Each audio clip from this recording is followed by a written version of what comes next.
এমন কিছু ছিল না। দিন প্রচার হয়েছে সব বিরাট সরকার নয়। সমস্ত জায়গায় আমরা গিয়েছি, বড় পার্টি পেয়েছেন, দেখেছি, ফার্সি থেকে এখন বড় এগুলো দেখা আছে।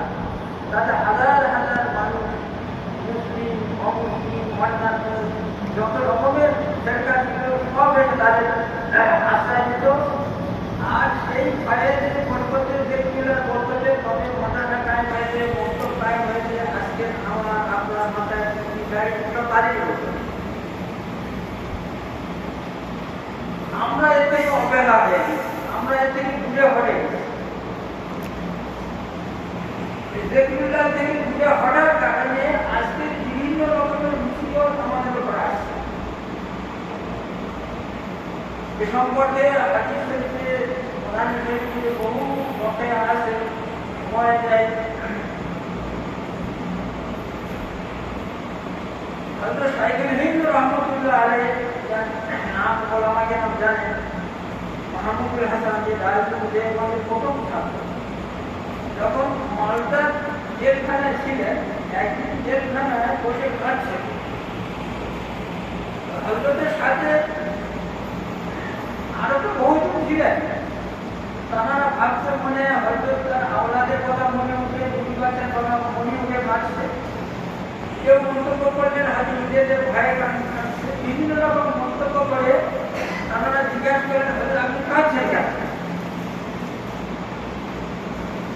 বলছে বাবা আমি এই জন্যই কাঁদছি, এই যে আমরা আমাদের প্রোগ্রাম, আমাদের সংগ্রাম, আমরা যেভাবে আজকে দেখে রেখেছি, এটা আল্লাহর কাছে কবুল কি না?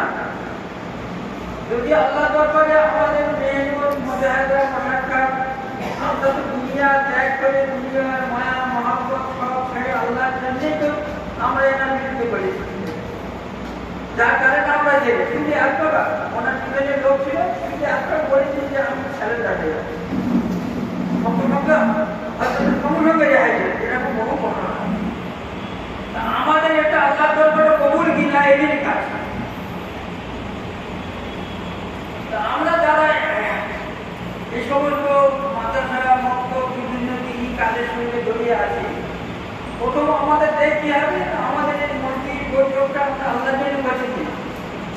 যদি আল্লাহর জন্য না হয় তা আমাদের সব বেকার।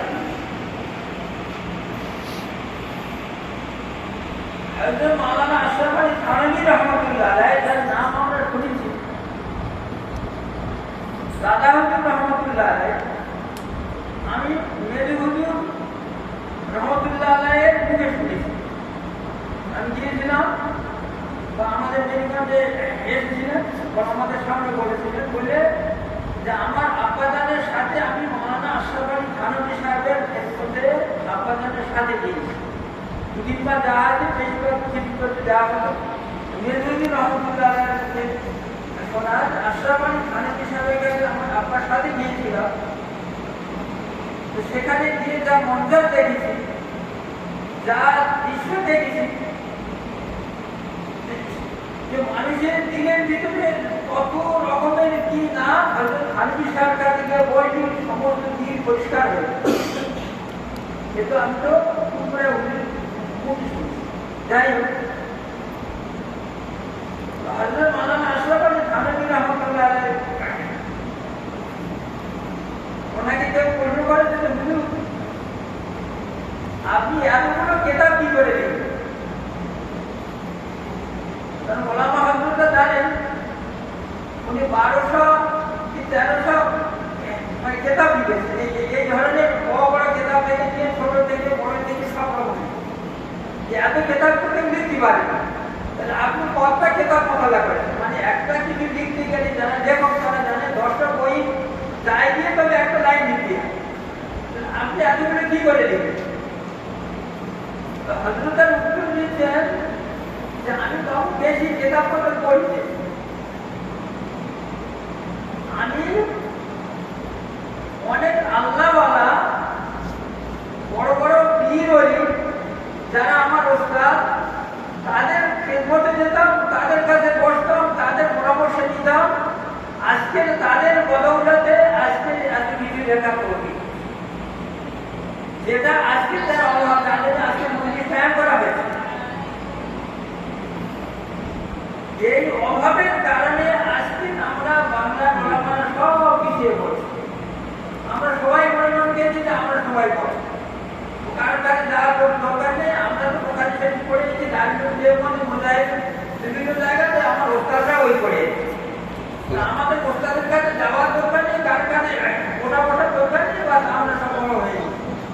কোনোদিন এলে যেটা আছে যে এলে ও ওস্তাদের দিলে ভিতরে আসা, সেখানে যেতে হবে, আদবের সাথে বসতে হবে, তবে আপনি এলে পাবেন। নাম আমরা শুনেছি, আমরা জানেন, উনি বলছেন